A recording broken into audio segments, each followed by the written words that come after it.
जय मां शेरावाली भक्तों। नमस्कार भक्तों, नवरात्रि का पावन समय था। चारों तरफ भक्तों की भीड़, मंदिरों में घंटियों की आवाज और जय माता दी की जयकारे गूंज रहे थे। एक छोटे से गांव में रमेश नाम का एक गरीब लड़का रहता था।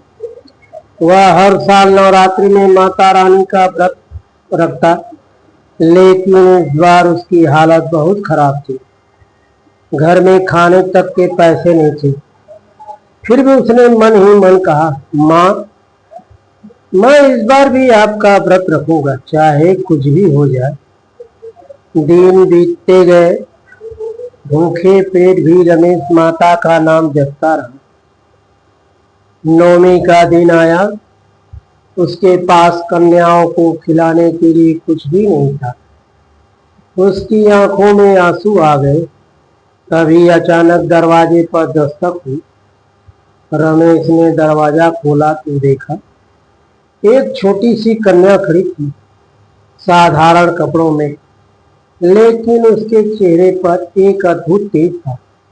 कन्या बोली, भैया, क्या मुझे भूख लगी है? कुछ खाने को नहीं मिलेगा? रमेश घबरा गया। उसने शर्माते हुए कहा, मेरे पास कुछ नहीं है, लेकिन अगर आप चाहे तो मैं आपके लिए पानी ला सकता हूँ। कन्या मुस्कुराई और बोली,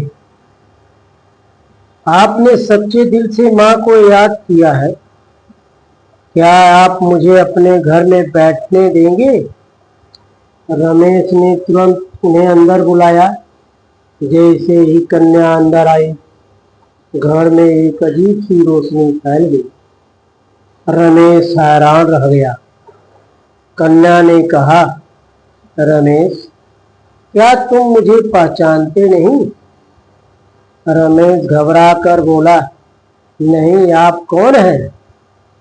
तभी कन्या का रूप बदलने लगा। उसकी आंखों में दिव्य चमक आ गई और वह स्वयं माँ दुर्गा के नए स्वरूप में प्रकट हो गई। रमेश की आंखों से आंसू बहने लगे। वह माता के चरणों में गिर पड़ा। माँ दुर्गा बोली, हे भक्त, तुम्हारी सच्ची भक्ति और विश्वास ने मुझे यहाँ आने पर मजबूर कर दिया। तुमने बिना किसी स्वार्थ के मेरा व्रत रखा, इसलिए मैं तुम्हें आशीर्वाद देने आई। माता ने अपना हाथ उठाया और कहा, आज से तुम्हारे जीवन में कभी कभी कभी कमी नहीं होगी।